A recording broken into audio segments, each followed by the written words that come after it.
ان کنتم تؤمنون باللہ والیوم الآخر، اگر اللہ پر اور آخرت پر تمہارا ایمان ہے تو تمہارے لیے راستہ یہی ہے۔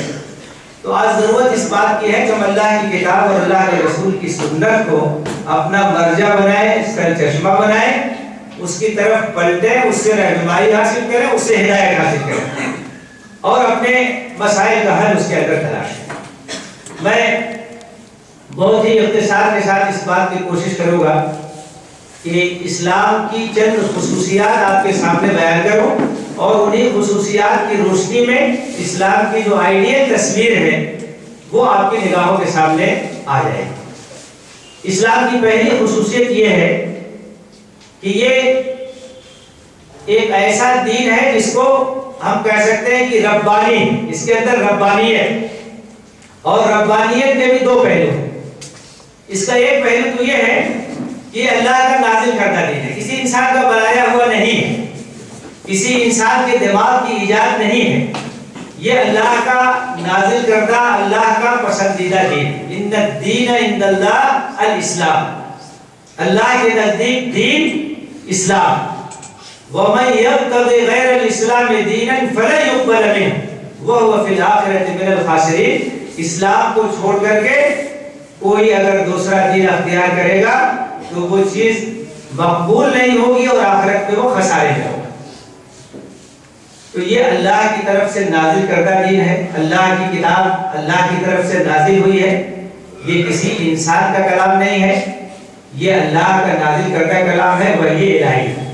تو ربانیت کا ایک مفہوم، اس کا ایک پہلو تو یہ ہے کہ یہ اللہ کی طرف سے ہے، اس کا سرچشمہ ذات الہی۔ اور اس کا دوسرا پہلو یہ ہے کہ یہاں ہماری منزل بالکل طے ہے، ہمارا مقصد بالکل طے ہے، ہماری غائب بالکل طے ہے، ٹارگٹ بالکل طے ہے، ہدف بالکل طے ہے، اس میں کچھ سوچنا نہیں۔ اور وہ ہدف کیا ہے؟ اللہ کی رضا، اللہ کی خوشنودی، اللہ کو خوش کرنا، جنت کو حاصل کرنا۔ اسلام نے جو تصور دیا ہے کامیابی کا، فَمَنْ زُحْزِحَ عَنِ النَّارِ وَأُدْخِلَ الْجَنَّةَ فَقَدْ فَازَ، کہ وہاں اس دوسری دنیا میں جو آگ سے بچا لیا گیا اور جنت میں داخل کر دیا گیا وہ کامیاب۔ تو ہمارا مقصد اللہ کو خوش کرنا ہے۔ قرآن نے جو نقشہ کھینچا ہے اللہ کے رسول صلی اللہ علیہ وسلم کے ساتھیوں کا، وہ کیا ہے؟ محمد رسول اللہ والذین معہ اشداء علی الکفار رحماء بینہم تراہم رکعا سجدا یبتغون فضلا من اللہ ورضوانا سیماہم فی وجوہہم من اثر السجود۔ محمد اللہ کے رسول ہیں اور جو لوگ ان کے ساتھ ہیں ان کا حال کیا ہے کہ وہ اپنے اصولوں میں بہت سخت ہیں، ان کو کوئی اپنے اصول سے ہٹا نہیں سکتا ہے۔ تو کفار کے مقابلے میں اپنے اصولوں پر جمنے والے ہیں، ثابت قدم ہیں، رحماء بینہم، آپس میں ایک دوسرے کے لیے رحمت اور شفقت کا پیکر ہے۔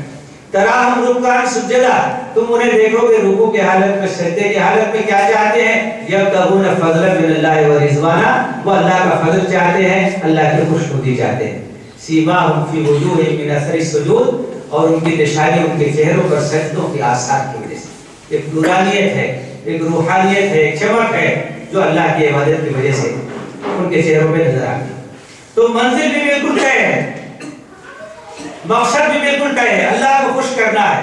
جو کچھ بھی ہم کرتے ہیں اسلام کی اس خصوصیت کی وجہ سے ایک مسلمان کا قبلہ طے ہے، اس کی پوری زندگی کا مرکز طے ہے، جو کچھ بھی کرے گا اس کے پیچھے اللہ کی خوشنودی ہے۔ وہ اگر کسی غریب کو کھانا بھی کھلاتا ہے تو اللہ کو خوش کرنے کے لیے کھلاتا ہے، اور اگر کسی کے راستے سے تکلیف دہ چیز کو ہٹاتا ہے تو اللہ کو خوش کرنے کے لیے کرتا ہے۔ وہ خدمت خلق کرتا ہے تو اللہ کو خوش کرنے کے لیے کرتا ہے۔ مسجد میں اگر نماز پڑھتا ہے تو اللہ کو خوش کرنے کے لیے کرتا ہے۔ اس کی پوری زندگی بس ایک سمت میں جاتی ہے، اس کے لیے اب کوئی چیز تلاش کرنے کی ضرورت نہیں ہے۔ اور یہ ایک ایسی خوبی ہے اسلام کی جس کی وجہ سے انسان کی زندگی کا راستہ بالکل سے واضح ہو جاتا ہے، اس کی منزل واضح ہو جاتی ہے، اسے بھٹکنے کی کوئی ضرورت نہیں۔ انما نطعمکم لوجہ اللہ لا نريد منکم جزاء ولا شکورا۔ اس لیے آپ دیکھتے ہیں کہ اخلاص اسلام میں تمام چیزوں کی قبولیت کے لیے شرط ہے۔ نماز بھی اگر اخلاص کے ساتھ نہ پڑھی جائے تو اللہ تعالیٰ کے مقبول نہیں ہوگی۔ روزہ اگر اللہ کے لیے نہ رکھا جائے تو اللہ تعالیٰ کیا مقبول نہیں ہوگا. من صلی یرائی فقد اشرک ومن صام یرائی فقد اشرک. جس نے دکھاوے کے لیے نماز پڑھی اس نے شرک کیا, جس نے دکھاوے کے لیے روزہ رکھا اس نے شرک کیا. تو اسلام کی اس خصوصیت کی وجہ سے جو زندگی پر ثمرات مرتب ہوتے ہیں اور اس کے جو آثار مرتب ہوتے ہیں وہ بہت سارے ہیں. اس کی وجہ سے انسان تضادات سے پاک ہو جاتا ہے, افکار اور خیالات کی کشمکش سے پاک ہو جاتا ہے, اسے ایک یکسوئی نصیب ہو جاتی ہے, ایک سکون نصیب ہو جاتا ہے. اللہ بذکر اللہ تطمئن القلوب. انسان کو سکون چاہیے, انسان کو اطمینان چاہیے, اور اس اطمینان کا راستہ کیا ہے کہ اللہ سے اس کا تعلق مضبوط ہو جائے. اور اس رشتے کو جب وہ قائم کر لے گا, اللہ سے جب اس کا رشتہ مضبوط ہو جائے گا, تو پھر دنیا میں اس کے لیے سکون ہی سکون ہے, چاہے وہ آرام سے ہو چاہے وہ تکلیف سے ہو. اللہ کے رسول نے فرمایا کہ مسلمان کا معاملہ بڑا عجیب و غریب ہے, اور یہ اس کے علاوہ کسی کے ساتھ نہیں ہے کہ اگر اسے کوئی نعمت ملتی ہے تو شکر ادا کرتا ہے, وہ بھی اس کے لیے خیر ہے, اور اگر اسے تکلیف پہنچتی ہے تو صبر کرتا ہے, وہ بھی اس کے لیے خیر. پوری زندگی اسی دو چیز سے عبارت ہے, صبر اور شکر. اگر کوئی نعمت ملے تو اللہ کی طرف سے اللہ کا شکر ادا ہونا چاہیے, اور اگر کوئی تکلیف ہو تو اللہ کی طرف سے ہمیں صبر کرنا چاہیے. تو پوری زندگی اسی صبر اور شکر سے عبارت ہے. اور کسی نے صحیح کہا ہے کہ گزر جا منزل صبر و رضا سے بے نیازانہ. یہ صبر و رضا کی منزل ہے, یہ زندگی جو چند روزہ امتحان کی زندگی ہے. گزر جا منزل صبر و رضا سے بے نیازانہ, پھر اس کے بعد کوئی امتحان باقی نہیں رہتا, اس کے بعد تو انعام ہی انعام, اس کے بعد تو اکرام ہی اکرام ہے, اور جو کچھ اللہ نے تیار کر رکھا ہے اس کا ہم یہاں تصور نہیں کر سکتے. تو اسلام کی پہلی خصوصیت یہ ہے کہ یہ ایک ربانی تھی. اس کی ربانیت اس کی انتہائی اہم خصوصیت ہے. اس کا سرچشمہ اللہ کی ذات. یہاں ہمارا مقصد اور ہماری غایت اور ہمارا ہدف اور ہمارا ٹارگٹ اللہ کو خوش کرنا. اس کی دوسری خصوصیت یہ ہے کہ اس کے اندر انسانیت نوازی. انہی خصوصیات کے ذریعے سے اسلام کی جو آئیڈیل تصویر ہے وہ نگاہوں کے سامنے آتی ہے. قرآن نے کہا وَلَقَدْ كَرَّمْنَا بَنِي آدَمَ وَحَمَلْنَاهُمْ فِي الْبَرِّ وَالْبَحْرِ وَرَزَقْنَاهُمْ مِنَ الطَّيِّبَاتِ وَفَضَّلْنَاهُمْ عَلَىٰ كَثِيرٍ مِّمَّنْ خَلَقْنَا تَفْضِيلًا. ہم نے بنی آدم کو عزت بخشی.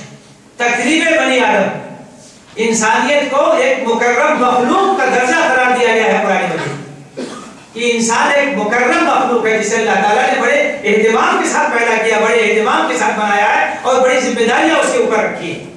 تو تقریب بنی آدم, تقریب انسانیت کا جو تصور دیا ہے قرآن نے, انسان کو جس طریقے سے اللہ تعالیٰ نے نوازا ہے اس کی بہت ساری شکلیں ہیں ان نعمتوں کی.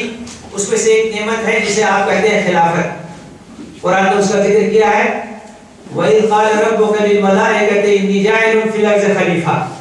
وہ یاد کرو وقت جب کہ تمہارے رب نے فرشتوں سے کہا کہ میں زمین میں خلیفہ بنانے والا ہوں. تو اللہ تعالیٰ نے انسان کے سر پہ خلافت کا تاج رکھا ہے.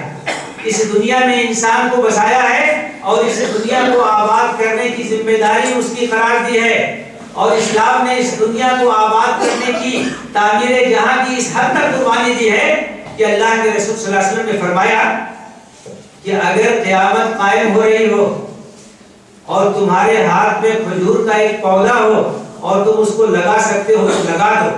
اس سے بڑھ کر کے دنیا کی تعمیر کی کوئی تعلیم کہیں نہیں مل سکتی. اللہ تعالیٰ نے خلافت کا تاج انسان کے سر پہ رکھ کر کے اسے اس سرزمین پر بھیجا ہے. تو تقریب بنی آدم کا ایک پہلو یہ ہے کہ اللہ تعالیٰ نے اسے خلافت کے مقام سے نوازا ہے. اس کا دوسرا پہلو کیا ہے کہ اللہ تعالیٰ نے انسان کو بہترین ساخت پہ پیدا کیا ہے. سورہ 3 میں اللہ تعالیٰ نے فرمایا ہے لَقَدْ خَلَقْنَا الْإِنسَانَ فِي أَحْسَنِ تَقْوِيمٍ. بہترین ساخت, جو بہترین شکل ہو سکتی تھی, بہترین صورت ہو سکتی تھی, اللہ تعالیٰ نے اس شکل اور صورت کے ساتھ انسان کو نوازا ہے. یہ بھی تقریب انسانیت کا ایک پہلو ہے. اور پھر اس کا ایک پہلو یہ ہے کہ یہ پوری کائنات انسانوں کے لیے مسخر ہے.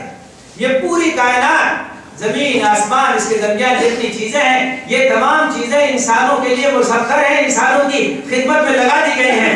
أَلَمْ تَرَوْا أَنَّ اللَّهَ سَخَّرَ لَكُم مَّا فِي السَّمَاوَاتِ وَمَا فِي الْأَرْضِ. تم غور نہیں کرتے کہ اللہ تعالیٰ نے تمہارے لیے زمین اور آسمان کی تمام چیزوں کو مسخر کر دیا ہے. یہ سب تمہارے لیے ہے, لیکن تم کس کے لیے ہو؟